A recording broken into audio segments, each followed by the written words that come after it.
তৃণমূল কংগ্রেসের জাতীয় কর্মসমিতির বৈঠক রয়েছে আগামীকাল বিকেল 4টে। তবে এই বৈঠকে ডাক পেলেন না সুখেন্দু শেখর রায়। ইতিমধ্যে বাকি সমস্ত সদস্যদের কাছে চিঠি পৌঁছে গিয়েছে। আগামীকাল বৈঠকে থাকার জন্য বলা হয়েছে বলেই জানা যাচ্ছে। আর এই বৈঠকে সুখেন্দু শেখর রায় তাকে ডাকা হলো না, তাহলে কি জাতীয় কর্মসমিতি থেকে তাকে বাদ দেওয়া হলো? এই প্রশ্ন ইতিমধ্যেই উঠতে শুরু করেছে। প্রবীর চক্রবর্তী আমাদের প্রতিনিধি রয়েছেন আমাদের সঙ্গে। প্রবীর, জাতীয় কর্মসমিতির বৈঠক রয়েছে আগামীকাল, বাকি সদস্যদের কাছে চিঠি চলে গিয়েছে, কিন্তু দীর্ঘদিনের সদস্য সুখেন্দু শেখর রায় তিনি এখনো চিঠি পাননি বলেই জানা যাচ্ছে। সেক্ষেত্রে সুখেন্দু শেখর রায়কে কোনো প্রতিক্রিয়া পাওয়া গিয়েছে? কি বিষয়টা পুরোটাই জানতে চাইবো তোমার থেকে। দেখো, আগামীকাল বিকাল 4টার সময় তৃণমূল নেত্রী মমতা বন্দ্যোপাধ্যায় কালীঘাটের কার্যালয়ে ন্যাশনাল ওয়ার্কিং কমিটি জাতীয় কর্মসমিতির বৈঠক ডেকেছেন। যে বৈঠকে 22 জন সদস্য আছে বলে জানা যাচ্ছে। যে এই কর্মসমিতির সদস্য 22 জন। এই কর্মসমিতির সদস্য ছিলেন রাজ্যসভার সাংসদ সুখেন্দু শেখর রায়ও।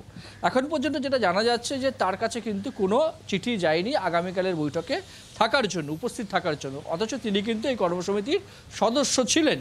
এই অবস্থায় দাঁড়িয়ে প্রশ্ন উঠছে, তাহলে কি সুখেন্দু শেখর রায়কে কর্মসমিতি থেকে বাদ দিল তৃণমূল কংগ্রেস? এই প্রশ্ন উঠছে। এবং সেক্ষেত্রে দাঁড়িয়ে যেটা রাজনৈতিক মহল মনে করছে যে সুখেন্দু শেখর রায়কে কর্মসমিতি থেকে যদি বাদ দেওয়া হয়, তার পেছনে সবচেয়ে বড় কারণ বা অন্যতম কারণ হতে পারে যে আরজিকর কাণ্ডের সময় সুখেন্দু শেখর রায়কে দেখা গেছে যে প্রতিদিন তিনি সোশ্যাল মিডিয়ায় পোস্ট করেছেন। কখনো কলকাতার পুলিশ কমিশনার তৎকালীন তাকে গ্রেপ্তারের দাবি তুলেছেন, কখনো বাস্তিল দুর্গের পতনের কথা বলেছেন, কখনো আমি ভয় করব না বলে তিনি তার পোস্ট করেছেন।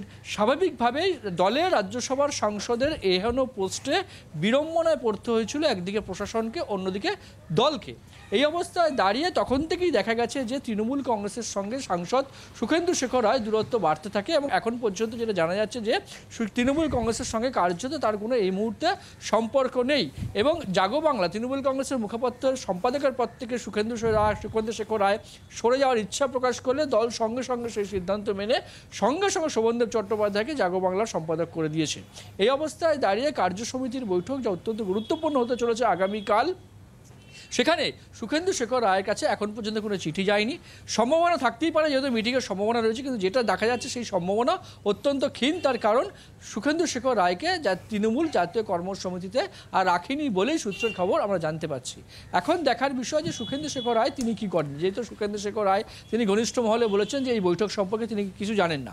অন্যদিকে আরও গুরুত্বপূর্ণ বিষয় হচ্ছে যে আগামীকাল থেকে সংসদের অধিবেশন শুরু হচ্ছে। এই সংসদের অধিবেশনে সুখেন্দু শেখর রায় যোগ দেন কিনা রাজ্যসভায় সেটা দেখার বিষয়। পাশাপাশি যদি যোগ দেয় তাহলে তার কি ভূমিকা হয় ওটার একটা বিষয়।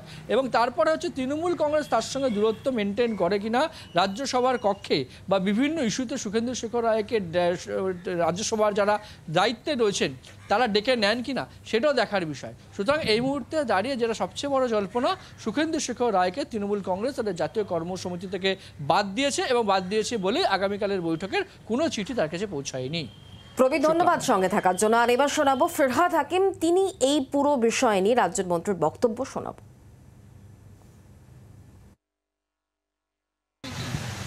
দেখুন, পার্টি ডিসিপ্লিন সব থেকে আগে।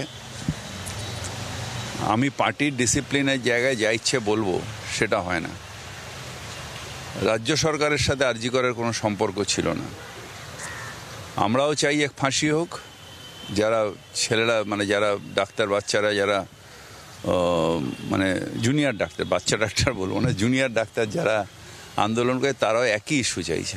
সুতরাং এটাকে কিভাবে শুধু কয়েকটা সংবাদপত্র আর মিডিয়া হাউসে যে চাপিয়ে দেওয়া, এটাকে যে সমর্থন করেছে পার্টি তার সাথে থাকবে না। বাংলার আওয়াজ, বাঙালির আবেগ, জি 24 ঘন্টা।